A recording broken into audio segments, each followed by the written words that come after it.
All right, hello YouTube. We're back at it again with another video, and it's Bristol week, my favorite week racetrack in NASCAR. So they race Bristol twice, and this is the spring race. They'll race again in the fall. Hopefully, I'm at the one in fall. Also, this week, uh, I'll be at the Cars Tour race at Nashville. Dale Jr. will be racing there. Keelan Harvick will be there. Hopefully, Kevin Harvick's there with Keelan and get an opportunity to hopefully meet Kevin Harvick. That'd be pretty cool. I want to meet Dale Jr. But yeah, well, I'll give some content from the race there, and just walk around, show what's going on at the track. I'll try to get as much content as I can because I'm trying to have a good time with my buddies too. So it'll be out there. Uh, Also, we're going to go over V8 supercars in New Zealand this weekend. I'm still learning it, still learning who's who and the what's of V8 supercar racing, but still something we're going to dive into. And we also have some news about the channel that we're going to get into. Um, Talk about that. What's the plan for the future? Where are we going to go? And what are we going to do? So let's dive on into this video before I start yapping too much. And of course, the first one's Danica Patrick. Oh yeah. And it's no disrespect, bro. It's just that's real unfortunate because she did have an incredible race going to be on the lead lap at 435 laps. Yeah, I saw this video. This dude, he stopped watching NASCAR by the time Danica got on, and he saw like all this hate talk about her. So he looked into it. And he thought it was just being sexist and stuff, but she saw like what was going. He saw what was going on, and he's like, oh, all these people, they're underreacting. It's like, I'm not trying to be disrespectful to her because, like, bro, she came from IndyCar, which is completely different. It's a completely different game. She was winning races in IndyCar, so it's not her as a bad driver. It just shows the difference between an IndyCar and a NASCAR. And you can, say the same about Kyle Larson, bro. She just, ran a full season, so she made a bigger. She ran a few full seasons, so it just made a bigger fool out of herself rather than Kyle Larson running, simply a one track thing. Really, you could say, how would Kyle Larson do on a street circuit in an IndyCar? I feel like it'd be the same as a Danica Patrick turning left in a NASCAR. But Kyle Larson's a great driver, so you don't get me wrong there. I mean, he drives multiple classes on anything, so it's really up for debate and what you think about it until Kyle Larson actually does open wheel racing in on a street circuit, or a full season of open wheel racing. There's a lot, but Tony Stewart came from IndyCar, won a championship there, won three championships in NASCAR. So it's all up for debate, all up for perception. But in 1990, no one expected this. Dang, dude. Michael Waltrip has hit the wall hard. One of the most violent crashes I have ever seen. Today at the Bristol Motor Speedway, there was a near tragedy in Busch Series practice. Mike Harmon hits the wall during practice in turn 2, spins down the track. Look at that. Oh my gosh. I'm so glad they fixed that, bro. Totally exposed in his that race open car gate. as Sauter approached. Amazingly, Harmon it's just was unbelievable that he just walks out of that. Devastated. Johnny Sauter's car also caught fire, but he was uninjured as well. Landon Castle broke either a left rear hub or axle on his number 40 going into turn number 3, and the car takes off and it pounds the safer barrier right here. I mean, you can see the whole left rear hub, wheel, tire, everything came off that car. Look how high up in the air it was. That was a hard hit. I just don't think it was bigger than those last two, bro. There, as he goes down the hill, that it just broke that whole. He's definitely got a concussion. Now he's fine. He told the spotter on the radio he's okay. That is the hardest hit I've seen at this racetrack since your brother hit the crossover gate. And here comes Ward. Am I going to make it? Am I going to make it? Watch this lick right here, though. Kyle Petty. Yeah, these last two, bro. Hard lick. Yeah. Now, I want to give a call to our cameraman. These last two had nothing on, 3 and 4. Yeah, 1 and 2 had nothing on 3. When you have accidents my opinion. that start out with one hit, you follow the first crash, then the next crash, then the next crash. Those fellas are carrying the bills for it. I mean, yeah, their cars torn up. Yep. And they're all Nothing major. So let's dive on into NASCAR, bro. So 2 things. We're gonna talk about Cleets McFarland and the debate that's been happening past few weeks with Justin Allgaier and non-Cup drivers in the Hall of Fame. So no Cup races previous weekend. Everybody raced at Rockingham. So we're going to talk about the trucks for a second, but mostly about what's the stuff in the O'Reilly series, the drivers. So Justin Allgaier has been a part of a debate that was brought up on Dirty Mo Media with Dale Jr. and all them about should non-Cup drivers be NASCAR Hall of Famers. And you take a look at some of these NASCAR Hall of Famers who are in the Cup Series, like Harry Gant, Ricky Rudd. They've not won Cup Series championships. They've won a few races in the Cup Series, But anyways, then you have people like Justin Allgaier, who has 2, possibly 3 after this year, second series championships. 8 races into the season, every single race except one's a top 10 finish. He has 3 wins and a 126-point lead in the championship. So, you look at that and just understand how consistent Justin Allgaier is in these cars, and you try not to say that's not a Hall of Fame career. Because Cup cars are different from the O'Reilly Series cars. And the O'Reilly Series cars are obviously different from the Truck Series cars. It's a different game. These Cup cars are more of a GT style car. These O'Reilly's cars they're more resemblant to a stock race car. And the trucks are obviously trucks. It's 3 different components, bro. And also, NASCAR every year has the Grassroots Hall of Fame awards where they have put somebody from street stock racing, like open wheel racing, like the what's those called? The open wheel modifiers, and late model stock. So those people, they get Hall of Fame spots. But the debate was, should O'Reilly's and trucks drivers get Hall of Fame spots as well? And my answer to that is yes. If you're going to have people like Justin Allgaier, Matt Crafton, like people like these who don't want that full-time Cup commitment, still want to race in literally different cars. If they were the same cars, yeah, that's understandable. Or if they was like F1, F2, F3, where were like downgrades of the previous ones, yeah, that's understandable. But these are literally different classes of racing. And that's why, I love the truck series, because it's like the top level of truck racing, bro. It's not the 3rd level of NASCAR. It's the top level of truck racing. It's like, come on now. These drivers, they're great drivers. Yes, it's a revolving door and everybody wants to be in the Cup Series, but still, it's different. It's different classes, and they deserve respect too. So that's all I got to say on that. So let's drive on down a little bit further in the point standings. My boy Roger Cruz still in the playoffs. Well, Chase, so let's keep it going. A little bit further down. A little bit up. What? Where is he? Cleets McFarland at 33 RCR Chevrolet.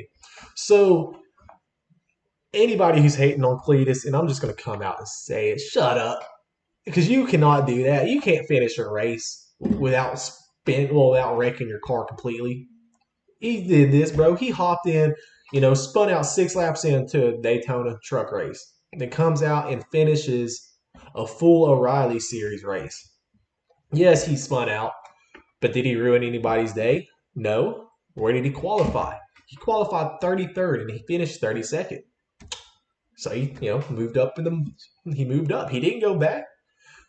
So, I just like it's so humbling, bro. And anybody who's sitting there like trying to sit there and say, "Oh, it's just turning left and he can't do that," yeah, I can do that. Go on iRacing and hop in one of the. I hop in a Cup car, hop in a O'Reilly's car, hop in NASCAR truck. Because I mean, I think it's free. You know, obviously got to pay for the subscription, but the trucks, I think the older version of the trucks are free, so you can hop on in there and try that thing. So it's because it's so confined racing, especially at Rockingham is a great track. But you know, the fact that he finished and didn't cause any wrecks is just amazing, dude. And I'm proud of him for that. You know, it's cool to see a little YouTuber get into NASCAR and succeed. So that's one thing. And yeah, I'm kind of glad that yeah, he's getting this opportunity because it's definitely going to grow NASCAR as a whole. And let's see, you know, what he can do at Talladega here in a couple weeks. I wish he really would have raced at Bristol too, because Bristol's just such an amazing track. But I understand that it's a lot, dude. Because once buck up, then you're done. You're done on Bristol. So it's pretty interesting, dude.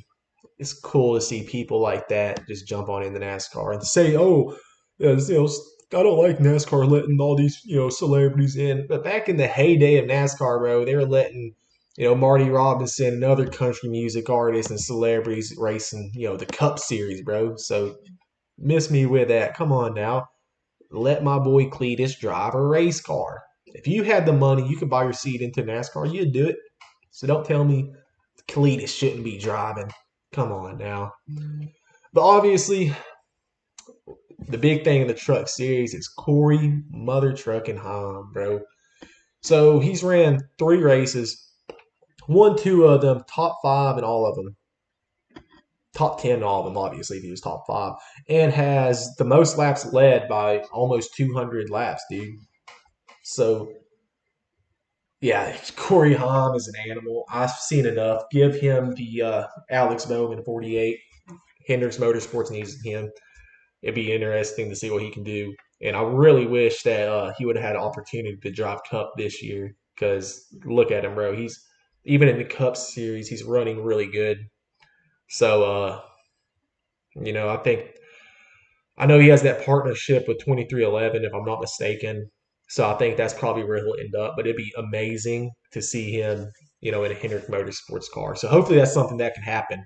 Uh, you know, these truck series drives, it's just a revolving door unless like you're a career guy like Ben Rhodes or Christian X. He's been in there for a while. Lane Riggs obviously been in there for a while. Chandler Smith as well. But a lot of these other guys like Gio Ruggiero, a new guy to the series, bro. I think he ran a couple of one-off races last year on the road courses. But yeah, definitely stepping up in his game. Didn't he win at no, I was mistaken. He won at Coda. St. Pete. Might have been flip, dude. Let's see. Let's go over to the schedule. I'm curious to who won because I'm brain farting. Lane Riggs. Okay, yeah. Lane Riggs did win that. Boy, Kyle Busch. But yeah, it's going to be interesting. I love Bristol. So that's all we got for NASCAR for this weekend. We're going to make predictions in our Thursday video, dive into that. So we're just going to take a little gander over here for a quick minute. So like I said, they do 3 races, and I really mess with that. It's cool to see how they run that. Saturday, 2 races on Saturday, and then I don't know if that's like a sprint or something, but they're going to run a little, it says race 10 too, so yeah, I don't know. But anyways, they'll be running in New Zealand for the first time at this track for the doubleheader. Okay, so 2 days of racing. I guess the 10th is qualifying and all that stuff. But yeah, I really am trying to get deeper into this and learn. The standings really haven't changed since the previous video, if I'm not mistaken. The Shell car is first place. Brody Kostecki. Okay, yeah. Shell V-Power. Yeah. I want Brock Feeney to do good. It looks like he's had a DNF or something that kind of threw him off in the points, but it's still early. They run 3 races a weekend, so this championship, unless you're in the back of the pack or mid pack, isn't over. I feel like any of these guys in the top 4 or 5 can get a championship still. So it's very interesting, dude. Like I said, DNFs do probably hurt a lot. So I mean, I'd say it's possibly even open all the way down till 15th place. Like 2 DNFs in a weekend, bro, that would screw you, bro. That's like, I don't know the exact point standings, but that would screw you. So I'm gonna make predictions about this. I'm gonna dive deeper into this, trying to learn who's good at what tracks or what yada yada yada, and learn and try so I can make an accurate prediction. I want to get a prediction right about this. If I get 3 for 3 on the weekend, y'all better subscribe in my next video. So that's really all we're gonna dive into for the V8 supercars. We're gonna dive into what I think is gonna happen. Well, what's going to happen with the channel. So we've been talking to some buddies, and I've been thinking about doing a little rebrand. It's still going to be motorsports. That's like the defining factor of this channel is motorsports. It's a goal for MCM to be on a racetrack. And we might be somewhere else too. But that's like the goal. I'm not trying to make it to NASCAR. I'm not trying to go big, bro. I just want to do some local dirt track racing. That's all. I love racing, bro. And just what really got me to the idea of thinking is I've been pretty solid on iRacing. I do need, now that I'm in a new place and have better Wi-Fi, I can probably actually stream iRacing now. So that's going to be a whole new content sector that's going to be a part of our channel. So I'm proud of that. Obviously y'all in a new place now, so if y'all couldn't tell, or if it's just the new setup, but yeah, it's going to be. So the plan is to change from MCM Motorsports to MCM Redneck Club, and we've been talking about this, adding fishing content, golf content, and hunting content to the mix. And the reason behind that is I want my friends to be involved in this. I want y'all to be involved in this. I want y'all to be a part of the club. And what I mean by that is I want to have content that's more relatable to everybody. Yes, racing's cool and all. I love racing. But other people to gravitate to this brand, the brand that I want it to be, I'm going to have to expand out to what will attract not just racing community, but a community in general. And I think expanding out into stuff that my friends and I are already into would be a stepping stone to creating a greater community. And whether the plan is just to, make a group, make a community of common folks who love racing, just love being outside, bro. Love having fun and create that community. And whether it's connect on Discord or connect through our series on like a racing series on iRacing or other games that we are going or esports brand that has it's just trying to build a great community. And MCM Redneck Club I think is like the best name for that, because what's not redneck about race cars, fishing, golf, hunting, and all this other stuff. So I'm excited about this. I hope this works, and it's not just going to be me on the channel now, but my friends who are going to be helping out from their respective areas to bring to this channel as well. A lot of the fishing content is going to be ran by me, or fishing and motorsports is going to be ran by me. Hunting and golf is going to be ran by my buddy, who will be featured in a video here soon. And so it's just, I really hope that this works out, and I hope y'all enjoy what is to come in the future. We're still going to be MCM Motorsports for a little while until we brand out. And we are not leaving motorsports content because that is the foundation of this brand, dude. It is still the goal to get an MCM car on a racetrack, and that is going to happen. We might just have an MCM boat doing a fishing tournament too. So that's the plan. And I hope y'all enjoy what's to come, and I hope y'all enjoyed this video. I'll see y'all Thursday. Appreciate y'all watching. Like and subscribe.